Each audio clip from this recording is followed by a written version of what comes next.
In chapter 11, which is do not allow yourself to become deceitful, arrogant, or resentful, it's kind of a summary chapter of everything I've ever written, I would say. I kind of outline the reasons why people become deceitful, arrogant, and resentful. And we have our reasons. It's in some sense, it's a miracle that it doesn't happen all the time. And so I say, well, here's the problem. Death chases you, you're mortal, and illness will be a part of your life and a part of the lives of people you love. And it will be terrible, maybe beyond your imagining. You're stuck with that, man. And culture, there's a tyrannical aspect. It crushes you and turns you into a cog and maybe destroys the best in you to some degree. You're stuck with that. And then Christ, you're just a massive contradictions and trouble. You can't get yourself organized. You're doing all sorts of things you don't want to do and not doing the things you should do, and, putting obstacles in your path just so you can trip over them. Well, there's the landscape. Well, why would you turn to the dark side, let's say, in the face of that? It's like, no wonder, obviously. But it doesn't help. It seems to make everything worse. So, and it doesn't seem, if you're objecting to the fact that things are bad, it doesn't seem that making them worse is a tenable solution. It's an attractive solution at times because people think deeply, oh, to hell with this, it's so awful that I'll just add to the misery out of spite. And man, if you don't see the compulsion of that argument, either you're not, I don't know, maybe you're fortunate. You're sheltered. Maybe you're saint-like. That would be good. But it and you see this in clinical practice all the time.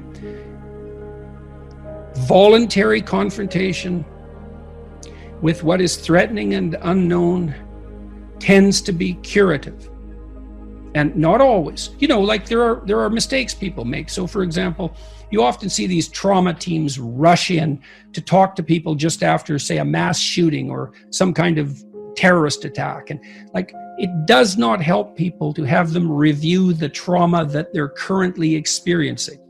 Not unless it's problem-solving oriented. It can just make it worse. But if it's an old memory, well, then voluntary recall and explicit reformulation seems to be useful. Or at least it's better than anything else we know.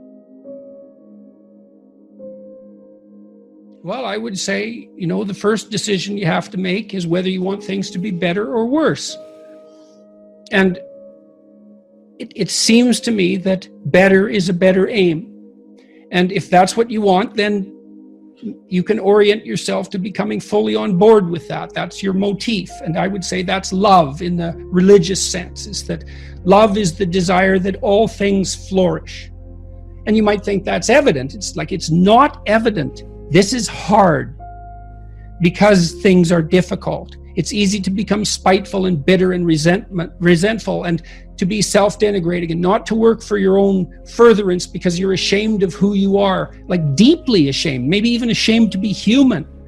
The destructive species that we are, constantly raping the planet, that self-loathing can go very, very deep. So this is hard. But that's the first thing. Do you want things to be better or worse for you and for the people around you? It's so that's your goal, to make them better. Perhaps that's your goal. When I was a clinician, that's what I was always working on with my clients. It was I'm on the side of you that's aimed at making things better. No unconditional positive regard, because there's going to be parts of you that are working at counter purposes to that, and we're not on their side. They're to be judged and dispensed with, not in a contemptuous or dismissive manner, but with the knowledge that those elements of your personality are not serving the goal. And that doesn't mean that might be bringing them on board. So if you're aggressive, that can serve the good. That can make you persistent and committed and immovable, all those things. And then the next thing I would say is, Try not to. Watch for resentment, arrogance, and deceit. They're your enemies. And see if you can reduce the influence they have over your life. And then that's where you have to watch and feel, am I lying? Is this self-serving? Is what I'm saying making me weak? Can I feel that? Am I insisting that I'm right? Because I'd rather believe that I was right than learn. Am I taking revenge in a resentful way? Those are good questions of conscience. It's highly probable that you're doing that in many places. Maybe you can dispense with that carefully over time and see what happens. And putting our everything into it, because that's where we'll really learn, by giving that endeavor. Well, that's towards a good our aim. It's a good aim, but you can start with even a little couple of percents of you aim towards that. You can start badly. And that's a useful thing to know too, is like, you can improve your life a little bit at a time. And it's very difficult to be all in. We talked about that earlier. Who knows who you could be if you were everything you could be? That is a limitless case. What would it be like if you stopped doing all the stupid things that you're doing and took advantage of all the opportunities that came your way and aimed at the highest good? Who knows what you could be? You could certainly be more than you are. Everyone knows that, I think, and everyone suffers that knowledge. It's from that their feelings of inadequacy spring. That can be pathologized too. I know people can be way harder on themselves than is actually good for them. That's not what I mean. It's hard to distinguish between those even, but it can be done, I think. Like if you're acting in your own self-interest, because you're a community that stretches across time, you have to take your own future self into account constantly. And so impulsive selfishness is not useful, even selfishly.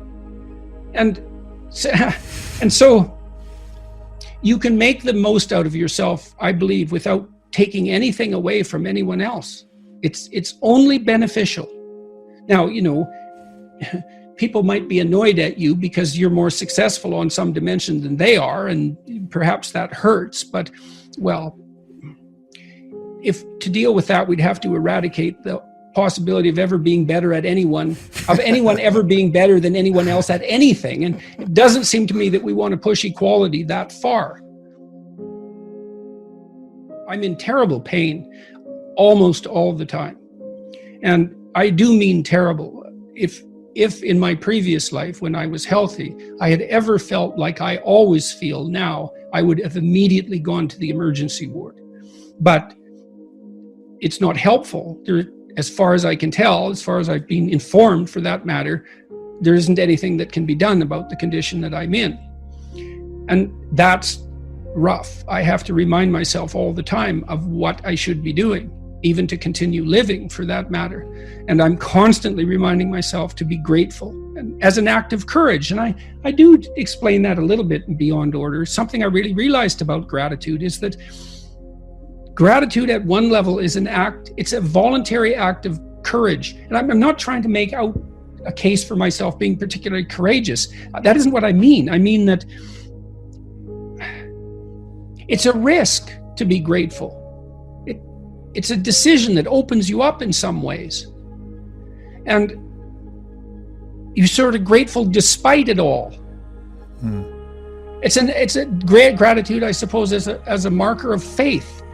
And that faith is even, in some sense, belief in the impossible. Despite all this, it's good.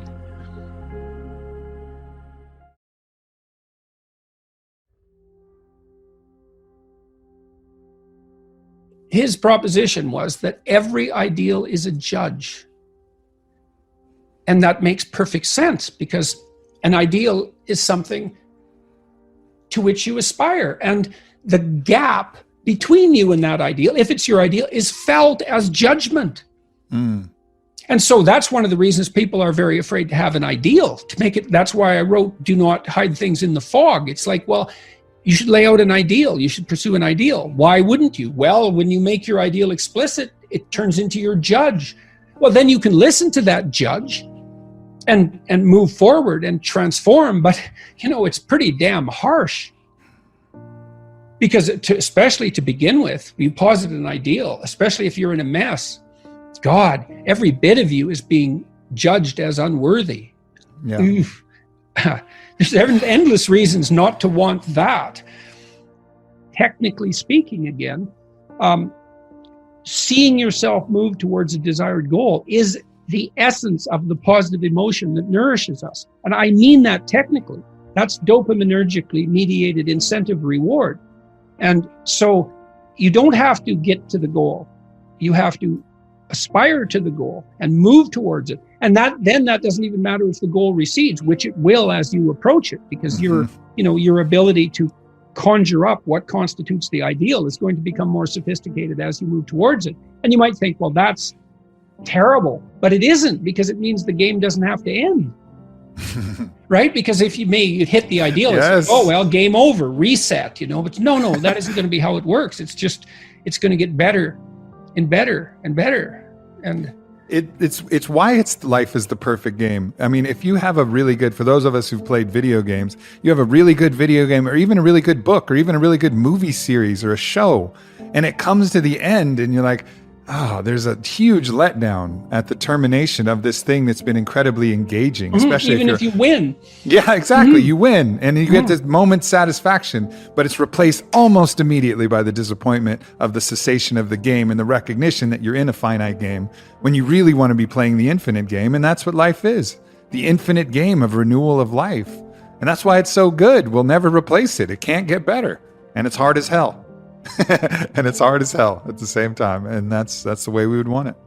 Well, it seems like that's the way we want it. I mean, that's another thing I talk about a little bit in the new book is like, well, when you look back on your past, it's generally having done something difficult that you remember positively, I would say.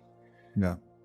So then there's something about you that craves difficulty, optimal difficulty at least. Yeah. Strangely enough. There's this idea in Christianity that we've discussed briefly that the judge and the redeemer are the same figure. Now, in the book of Revelation, you may know this or you may not, Christ comes back as a judge, and he has a sword coming. It's a revelatory vision, that book. It's a very strange. It's the last thing you'd expect conservative Christians to believe in. Believe me, it's such a visionary hallucination, the book of Revelation. But Christ comes back with a sword coming out of his mouth, and he comes back as a judge. And he divides the damned from the redeemed, and most are damned and some are redeemed. It's very, very harsh. Now, Jung believed that the figure of Christ in the Gospels was too agreeable, too merciful, too tilted towards mercy, and that called out for a counter position, and that was the counter position of judgment. Very interesting hypothesis. But then there's this melding of the two ideas that the judge and the redeemer are the same thing. Okay. Now, this young man told me that his life lacked purpose and direction and meaning, and that he was nihilistic until he read Zen and the Art of Motorcycle Maintenance, which is a book I actually like quite a bit. I've read it 3 times at different decades of my life. And one of the things that's very interesting about that book is that it's an examination of the idea of quality, of the idea that there are qualitative distinctions between things, and that we have an instinct to make qualitative distinctions. And so a qualitative distinction is simply, this is better than that, which is a judgment. Okay, now what Ratzinger is hypothesizing is that the person in enough, how the modern idea is you're supposed to accept yourself. I think that's an insane idea, by the way. Really, I can't think of a more nihilistic idea than that you're already okay. It's like, no, you're not. And the reason you're not is because you could be way more than you are. And so what do you want to be? You want to be okay as you are? Or do you want to strive towards what's better? And this young man, this Australian, he said that the reason that Zen and the Art of Motorcycle Maintenance had such an impact on him was because he wasn't happy with his current mode of being, right? He didn't consider the manner in which he conducted himself sufficient. And the fact that the author of Zen, and it was Persig, laid out the notion that you could make qualitative distinctions, and there really was a difference between good things and bad things, or great things and evil things. It gives you direction. It gives you the possibility of moving upward. And Ratzinger is pointing out, at least to some degree, that human beings are insufficient in and of themselves and need the movement upward. And so they need to conceptualize something like the highest good, and then to strive for that. And the thing is that there isn't any difference between conceptualizing the good and being judged. Because if you're going to conceptualize the good and move towards it, what you have to do is separate from yourself all those things that aren't good and leave them behind. And that's why the Redeemer and the Judge are the same thing. And one of the things that's really appalling, I think, about our modern world is that we're rejecting the notion of qualitative distinctions. You say, well, we don't want to hurt anybody's feelings by saying that one thing is better than another. It's like, okay, fair enough. It's not fun to be cast off with the damned, that's for sure. But if people are, in fact, insufficient in their present condition, which seems to be the case, I mean, try finding someone who isn't, then if you deny the possibility of qualitative distinction because you want to promote a radical egalitarianism, then you remove the possibility of redemption, because there's no movement towards the good. And it seems to me that it's a catastrophe to sacrifice the good for, well, it's a catastrophe to sacrifice the good for the equal. Because for us to be equal would mean, as far as I can tell, that we would all be equally unredeemed and miserable. And so,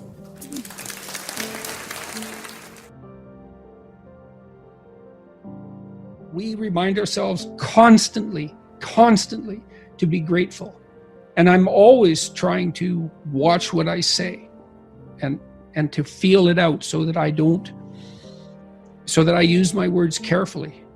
And I'm attentive to that. And despite temptation, because I'm very disheartened in many ways.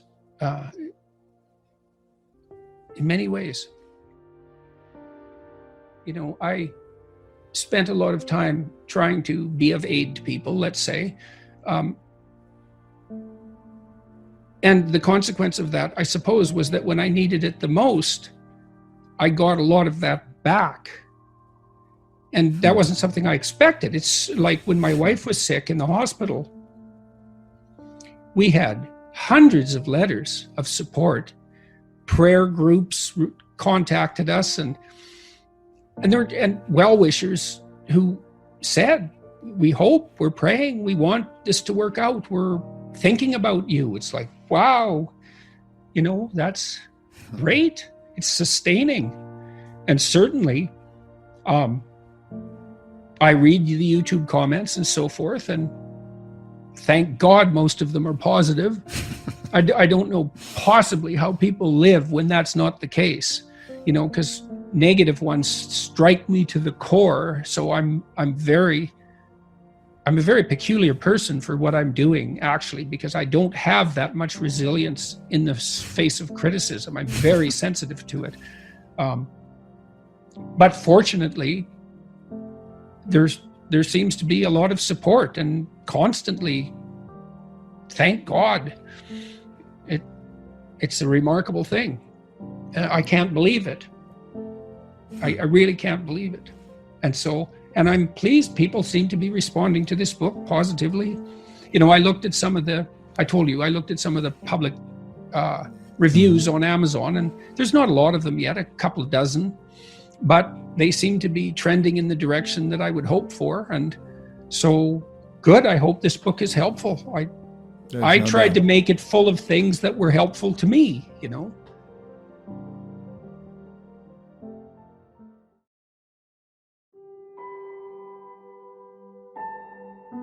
You got to know that there are differences in intelligence. It's really important. If you go into a job and you're not smart enough for that job, you're going to have one bloody miserable time. And you're going to make life wretched for the people around you because you won't be able to handle the position. And as you climb hierarchies of competence, the demand on fluid intelligence increases. And so Unless you want to fail, you don't put yourself in over your head. Well, what's over your head? Well, that's a tricky thing to figure out. I mean, you have to figure that out with intelligence, you have to figure it out with conscientiousness, you have to figure it out with creativity, you have to figure it out with stress tolerance, with agreeableness, because you want to go into a cooperative environment and not a competitive one if you're agreeable, and with neuroticism, you probably want to keep the stress level of your job relatively low, because those are all places that you can break down. And most people have at least one significant weakness in their intelligence personality makeup, and you got to be careful not to place yourself in a position where that's going to be a fatal flaw.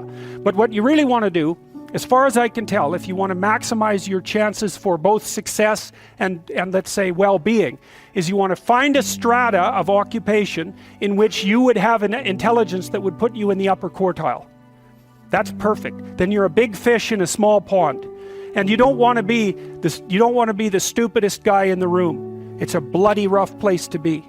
So, and you probably don't want to be the smartest guy in the room either, because what that probably means is you should be in a different room, right? You should look at a place where if you're right at the top, you've mastered it. It's time to go somewhere where you're a little lower so that you've got something to climb up for. So, and if you're not hyper conscientious, for example, you're probably not going to want a job that you have to work 70 hours a week at, because you're just not wired up that way. You'd rather have some leisure, and like, more power to you. If that's how you're wired up, there's nothing wrong with having some leisure. But if you're someone who can't stand sitting around doing nothing ever, then maybe you can go into a job that's going to require you to work 75 hours a week. And almost all jobs that are at the top of complex dominance hierarchies require very high intelligence and insane levels of conscientiousness, as well, generally speaking, as pretty damn high levels of stress tolerance, because that can knock you out too, because there's going to be sharp fluctuations in your career, generally speaking, at the higher levels of a structure, and you have to make very complicated decisions, often with very short time horizons. So you have to decide if that's what you want. I'll tell you what it is that you need to do to be successful. Some of these things aren't so malleable, but others are things that you can work on. Well, IQ, well, that's a rough one, because there's no evidence, as far as I can tell, that you can do a damn thing about your IQ. I can tell you how to stop your IQ from decreasing as you get older. That's not so bad, because it does that. Fluid IQ decreases from the time you're 20 and pretty rapidly. It's physical health is the best preventative. So exercise, physical exercise. Weirdly enough, you think, well, why? Well, your brain uses oxygen like mad, right? And it needs to be kept clean and well oxygenated. And physical exercise, both like weightlifting, so anaerobic and aerobic exercise both seem to be very, very effective at staving off cognitive declines across the lifespan. So that's a really useful thing to know, because that's the only thing we know that does that. So then the next best predictor of lifetime success is conscientiousness. Well, so, and of the two aspects of conscientiousness, say orderliness and industriousness, the better predictor is industriousness. So the question is, well, what can you do about your industriousness? And the answer to that is, you can work on micro habits with regards to your conscientiousness. And I think the best micro habits, this is partly to do with this future authoring program processes, I think the best thing you can do with regards to your conscientiousness is to set up some aims for yourself, goals that you actually value. All right, you're going to have to put some effort into your life, and you need to be motivated to do that. And so what are the potential sources of motivation? Well, you could think about them in the big five manner. If you're extroverted, you want friends. If you're agreeable, you want an intimate relationship. If you're disagreeable, you want to win competitions. If you're open, you want to engage in creative activity. If you're high in neuroticism, you want security. Okay, so those are all sources of potential motivation that you could draw on, that you could tailor to your own, your own personality. But then there are dimensions that you want to consider your life across. And so we ask people about, well, if you could have your life the way you wanted it in 3 to 5 years, if you were taking care of yourself properly, what would you want from your friendships? What would you want from your intimate relationship? How would you like to structure your family? What do you want for your career? Well, how are you going to use your time outside of your job?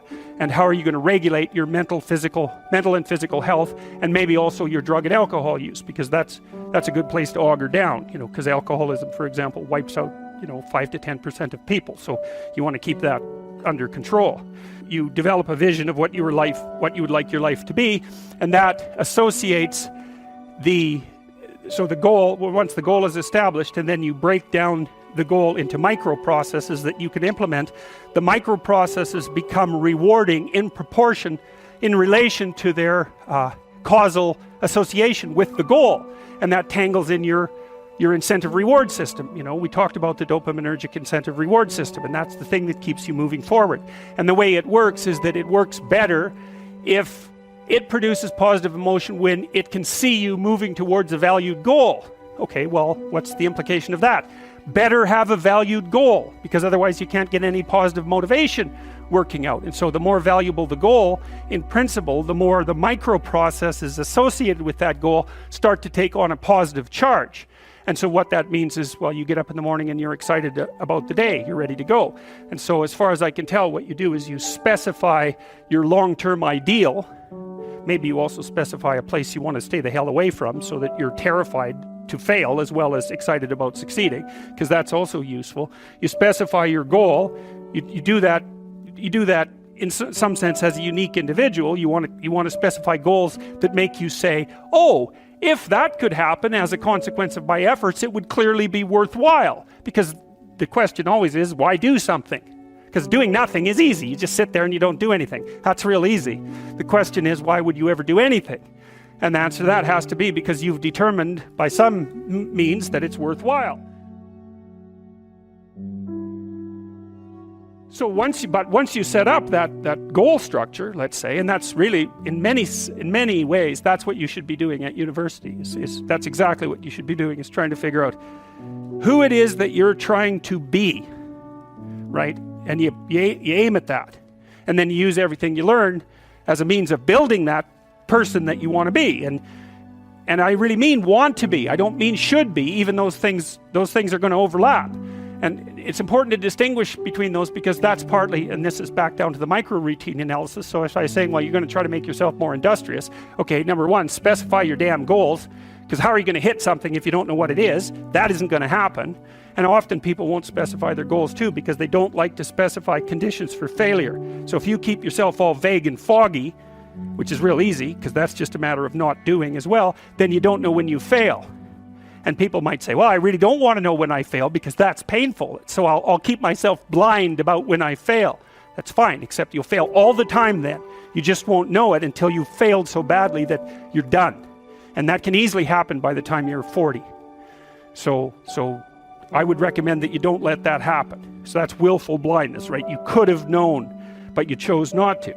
Okay, so once you get your goal structure set up, you think, okay, if I could have this life, looks like that might be worth living, despite the fact that it's going to be, anxiety provoking and threatening, and there's going to be some suffering and loss involved in all of that. Obviously, the goal is to have a vision for your life such that, all things considered, that justifies your effort.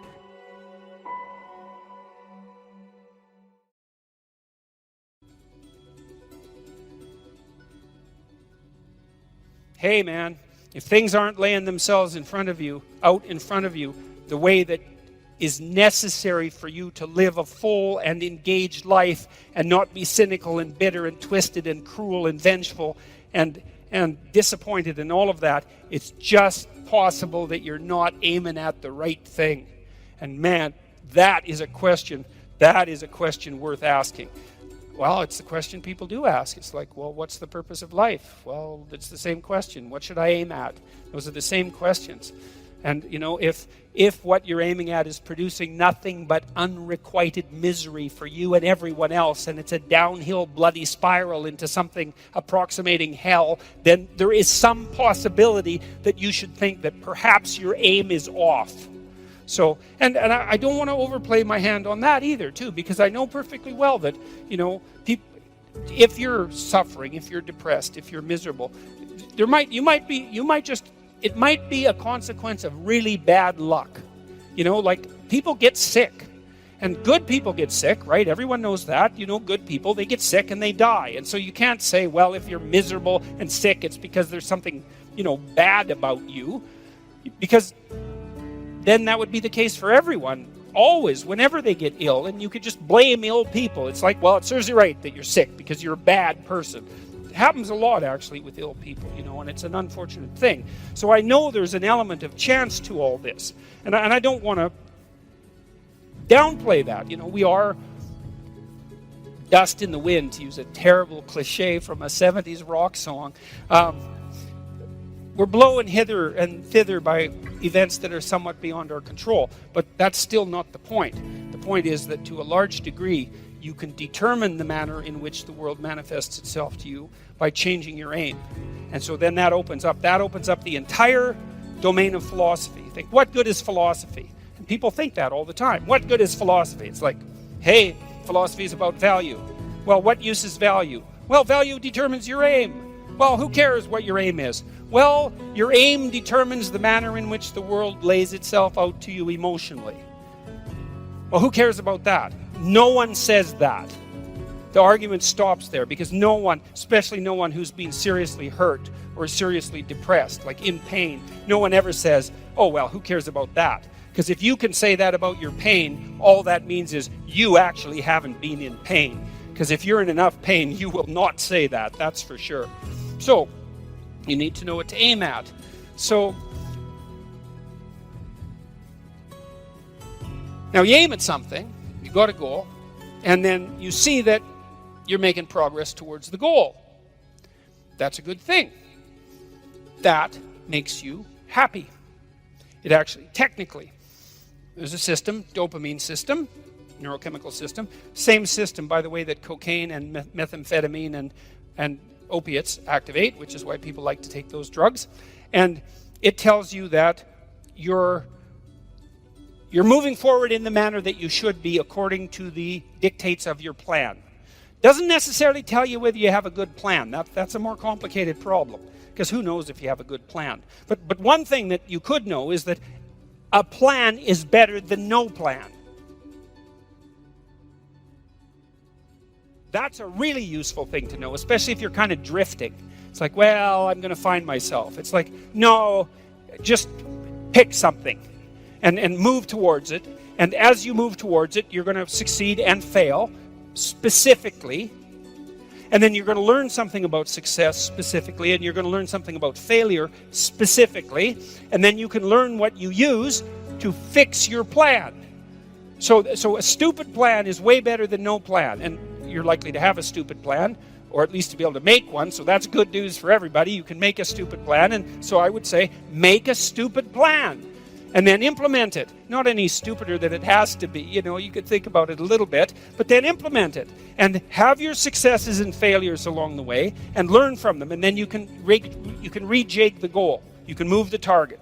That's fine. That's part of the game. It doesn't have to be fixed. It's a movable target. And maybe what you're trying to do is to move the target to an ever better place. So you're moving towards a target, and at the same time you're moving the target, right? And you're trying to move the target towards something like an ultimate ideal. You're trying to find out what that ultimate ideal is, and part of the way you figure that out is by moving towards a target and by learning about success and failure along the way, because then you can inform yourself with regards to what might constitute a reasonable aim. And so that's the reason to go out in the world and make some mistakes, and then you're going to. And so it's okay. It's okay to make the mistakes. It's not so okay not to learn from them, because then you make the mistakes again. That seems pointless. And so you're moving towards wherever you're going, and it's working. And so you get some positive emotion. You get some motivation from this dopaminergic system that adds zest to life. It adds interest and engagement and meaning to life. It pulls you into life. And that's worth thinking about, I would say, because if you think about it, you might wonder about whether or not you should be engaged in life. And then if all of a sudden you're doing something, and because you're doing it, you get engaged in life, then it seems like that might be the very definition of a good thing. It's evidence. The engagement is evidence that you're actually doing a good thing, a worthwhile thing in life with all its suffering and misery and brutality. It's like you've got a pathway, you've got an aim, you're moving forward, you're engaged. Excellent. Your nervous system, very deep down, this dopaminergic system, It's associated with a part of the brain called the hypothalamus. It's a really, really old part of the brain. It's not some new thing that popped up like 15,000 years ago. It's ancient. It's there to orient you in the world. It's part of the instinct for meaning that I talked about in chapter 7. Do what is meaningful and not what is expedient. It's a deep, deep instinct. And way down in your psychophysiological structure, not as far down as the serotonin system, but like next level up. And so if it's saying, hey man, you're on the right track, it's like, that's worth noticing. It's worth noticing. Now you can criticize it out of existence. You can question your aim continually. It's one of the, what would you call it, dangers of our capacity to abstract. But you know, if you're a smart person who doubts, you also might be smart enough now and then to doubt your doubt, and just to notice and to pay attention. And not only that's what you need to do, because you need to have a meaning in your life, an aim, a value structure that's of sufficient potency and magnitude to justify the limitations and the trouble that life constitutes, right? This is no trivial business that we're involved in, right? We're all in this up to our necks, literally. It's a mortal game. You're all in. And to play it wrong is to risk suffering in hell. And I'm not talking about afterlife. I'm not talking about something metaphysical. You can generate plenty of hell right here around you. Plenty. An unlimited amount. And so you can move towards that direction, or you can move towards a positive direction. And you can orient yourself. And you can learn. This is why the postmodernists are so incorrect. It's like, look, you need an aim. You need an aim. You cannot organize the way you look at the world without an aim. It's not optional. And then the question is, well, what should the aim be? Well, probably not to radically increase the amount of misery and suffering that you experience in everyone else. I mean, maybe you want to go that route, and people do, but I think they only do when they become bitter and they give up, you know, and they make mistakes they know they're making, right? It's conscious decision to go down that route. It's not like they think that's okay to begin with. Their aim's wrong. It's like, straighten out your aim. So there's an old idea, this idea of sin. Sin is a word that was derived from a Greek word, hamartia. And hamartia is an archery term, and it means to miss the target. And so you think, well, how can you miss the target? Well, you have no weapon. Well, then you miss the target. You have no target. You have no aim. Well, then you miss the target. You don't pick up your bow. Well, then you miss the target. You don't draw it back. Then you miss the target. You don't practice and miss many times, right? Because you have to do that to develop the skill to hit the target. So you're not willing to take the risk to miss. You do none of that. And so you miss the target. And that's the sin. And then you miss your life. And then what happens around you is that, well, there's far more hell than there has to be, and there's much less heaven than there could be, and it's on you.